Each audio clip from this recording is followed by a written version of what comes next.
Welcome to Westport, Indiana. Central Indiana. We're a little south of Indianapolis, where it's just a weird look out here right now. Yeah. It's that kind of twilighty, out of focusy, sort of soft look to the light. Yeah, it just in the past 10 to 15 minutes, it's gotten much dimmer out here. We are, I would say, probably what, 98, 99% totality at this point. Yeah, Just we're getting really close. Totality It's gotten a little cooler. Yeah, a little bit of a breeze has kicked in, but and I've heard from my daughter and stuff that the clouds are a little nasty in Lexington. Here we've got some high thin clouds, and that's a cool breeze that just hit us just now. It did. I mean, really did. Yeah, and I see a couple of small airplanes that are flying around, hoping to catch this shadow of totality as it comes across. Now, I actually had a chance to talk with a professor of physics and astronomy over at UK last week about what makes totality so special, such an important event. He's been traveling to catch them his whole life, and we wanted to show that story before we get to a totality. So let's hear from him really quick. In the days before an eclipse, there might not be anybody more excited than an astronomy professor. A total solar eclipse is the most spectacular, predictable event in nature. It's an experience which almost defies words, almost defies description. You almost have to be there. Tom Troland has taught physics and astronomy at the University of Kentucky for about 40 years. He's been pursuing eclipses for even longer. I've been chasing eclipses for almost my whole life, not always successfully. But the first time I was successful, I was a senior in college. Even though I had known for years what I should see, to actually see it was the experience of a lifetime. He's now seen 3 and hoping for a 4th on Monday. He said most professors in the department are trying to get into the path of totality. The difference between a total eclipse and a partial eclipse is almost literally the difference between night and day. Now we can do a little experiment while we're here at UK. Right now my head is eclipsing the sun. Let's reveal it. That's what it looks like typically. Now on April 8th, Lexington will have 97% totality, right about there or so. Just a little bit of the sun still showing. Here on Alumni Commons, there will be an eclipse viewing party. They'll be giving out eclipse glasses, and there will be a pretty cool view. But if you're able to make it into that zone of totality, that view is going to be absolutely breathtaking. Whether you're in that partial eclipse territory or in that sliver of totality, Troland says the most important thing is to be present. Take it in, drink it in. Don't spend time fiddling with cameras or equipment, because other people will be taking pictures of the eclipse. So if you want a souvenir picture of the eclipse, let other people do the work. I recommend you simply take in the experience. Look up, gaze at the sun, look at that corona with its little tendrils pointing out in different directions away from the sun. In Lexington, Sean Moody, LEX 18 News. Remember, you can't look at the sun directly in Lexington, even with the cloud cover. Don't look up at it right now. You need to have special solar eclipse glasses, which we still need here in Westport for about another minute or two. We are down, Sean, just to the thinnest sliver of sun left here before totality. It's just a little curved line in the sky right now. You see the two sort of ends of the line that are just starting to shrink into each other. There's a guy who is across the street. You'll hear from him on LEX 18 News a little bit later on tonight, who has a really impressive telescope set up. And we went over there earlier and watched as that moon just started creeping into the sun, and it was so impressive to see. Now we are just in the thinnest of crescents right now. Bill, as a meteorologist, somebody who studies the sky, what's it like watching this unfold? Right now, this is nothing short of surreal. Yeah. You know, knowing that we've got 3 celestial bodies lining up absolutely perfectly. Eclipses technically happen every month. They just don't hit the Earth. The moon does not stay on a perfect ecliptic, and as it wobbles both north and south, the shadows end up being both north and south of the Earth, so it misses. But on these very special days, when we get the opportunity to see everything in the universe line up perfectly, I mean, this is truly, truly amazing, and we are so close now here, Sean. And the really fascinating coincidence that the professor was talking about was that the sun is 400 times larger than the moon, and it's also 400 times further away from us than the moon is. And so those two sizes to our eye are nearly exactly the same, which is what makes this possible, and it leaves that corona visible. And what makes this eclipse even better than the one 7 years ago is that the moon is closer to us, and so it's larger. And so that's why the shadow is so much wider, and we get so much more totality during this eclipse. Right now, the moon is about 230,000 miles away. It averages about 248. So we are at a good point for this eclipse to happen. We're down again to just a couple of percentages here left before we hit the corona. And when that happens, we are going to be seeing all kinds of just amazing things. It'll be like a night sky for us here in central Indiana, hoping to see planets. We should be able to see those pretty easily in the next, looks like maybe 30 seconds, the way things are going, Sean. And we'll be quiet for a few seconds just to let this sink in for everyone around. We're in someone's backyard right now, and so we certainly want to be cognizant of them. And oh my gosh, and we're just going to react. Oh my goodness. Look at that. Look how dim. Well, I'm not looking at the sun right now. Yeah, take it off, sun, Sean. Look at this. Oh my goodness. It's so dim right now. Delana, our producer, just said 3:05:30, which means we're getting right into totality in just a few more seconds. 3:06 is when it's supposed to hit here. I can hear several light airplanes overhead. The view they're getting right now just must be fascinating. If we take our glasses off and just look around, not at the sun, it's amazing it is how the dark weirdest it is light right now. It's so unusual. It's so odd. Instagram has no filter for this.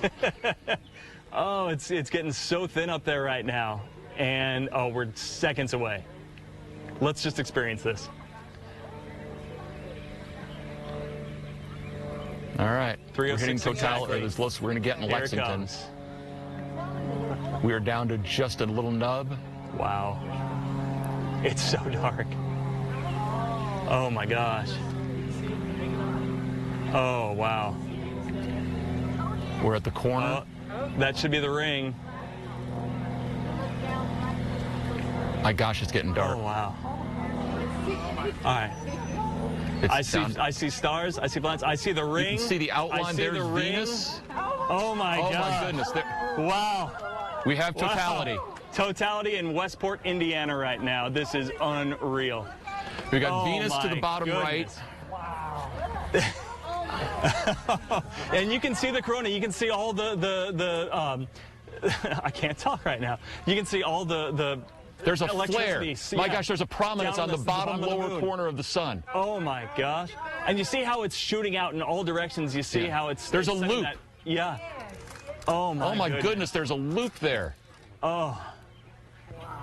Holy... The stars, the planets. Oh my gosh, this is incredible. Where's Jupiter?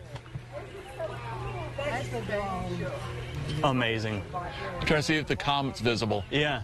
So if we look directly down and to the right, Bill, that is Neptune, is that correct? No, it's not Neptune. That's Venus. That's Venus, down and to the right. So then to the left, is this Jupiter over to the left? Jupiter's to the left, Venus is to the right. Okay.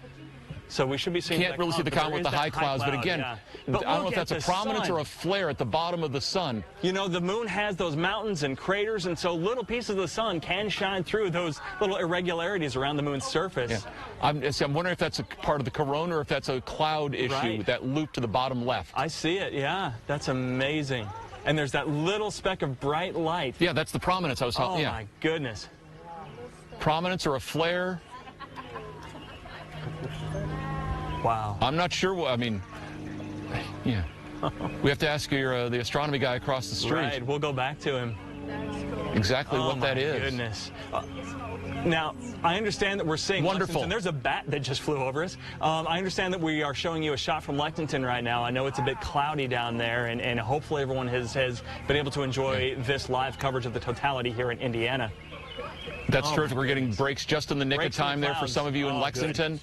Clay, I know, just tell me the time because I'm actually looking at the sun right now. I want to take the binoculars away before, if you can just let me know when we get to about 3:08. 3:08 now. Thank you. 3:08:50. Okay, thank you. What is the exact end of totality? It's coming up in shortly. Okay. I don't know the exact. Well, let's just soak but we're coming up. That is incredible. I mean, the twilight around, you can look around all of it. That street lights that come on. Yeah. Oh, my goodness. That is phenomenal.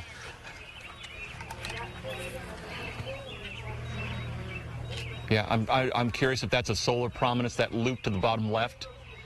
There's a second bright area coming up on the bottom. Mm-hmm. I hope that you guys at home are able to enjoy this to a degree. Yeah. But again, if you're in the totality area, it's amazing.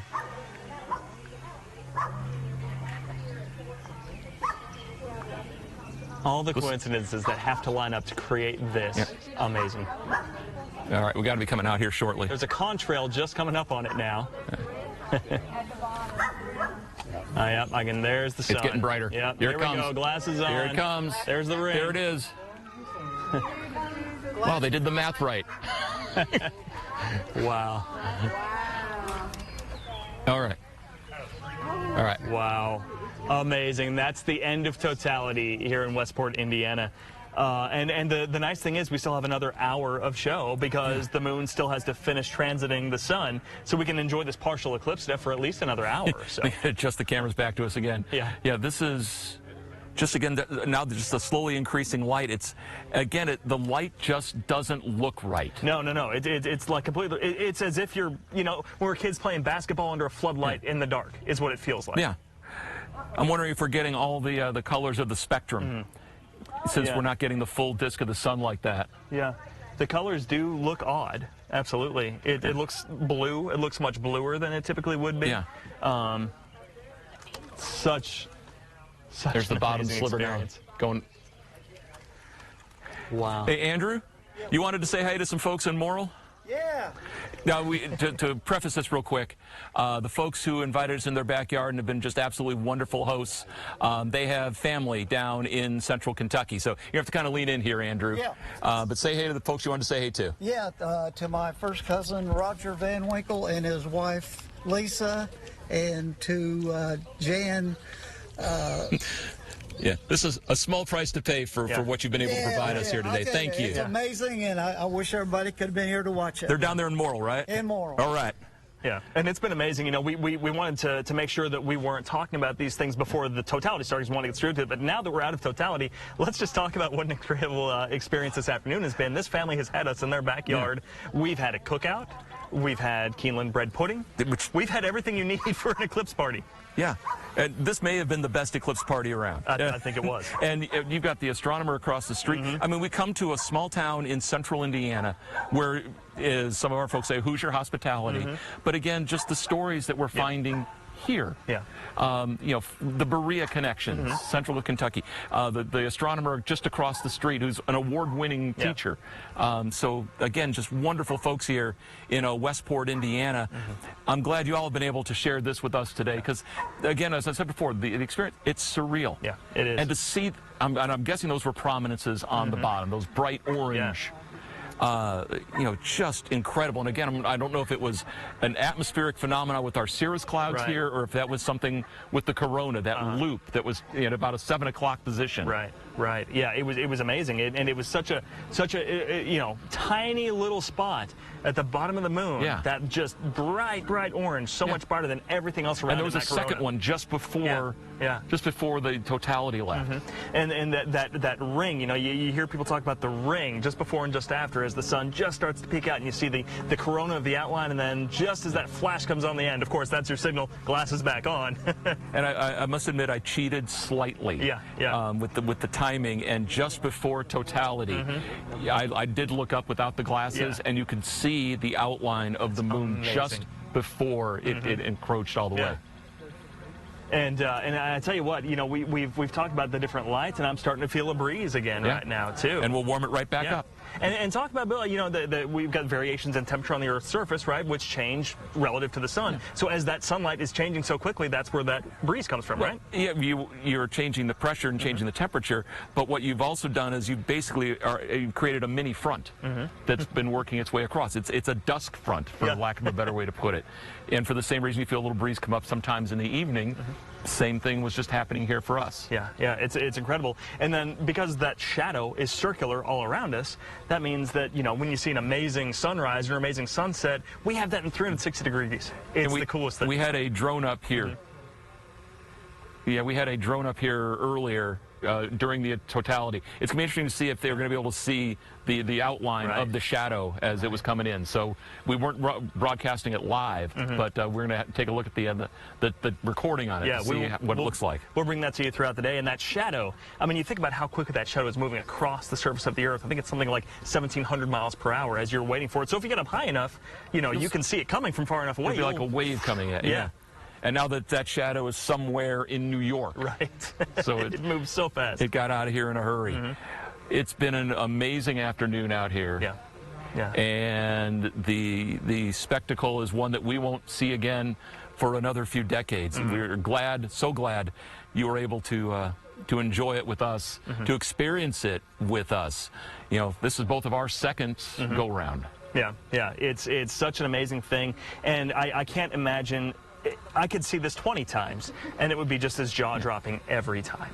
And the next go-around, I think, is a partial lunar eclipse that won't be quite as dramatic. Yeah, we're getting a little bit spoiled here in Kentucky. We've had the Western Kentucky one just 7 years ago, now this one, so we can't complain. Okay, we're going to have complete reports, obviously, coming up. I don't know if NBC still has coverage ongoing or not, but we will have reports coming up at 4 o'clock, 5 o'clock, 5:30, 6, and 7 as we wrap up history from central Indiana here.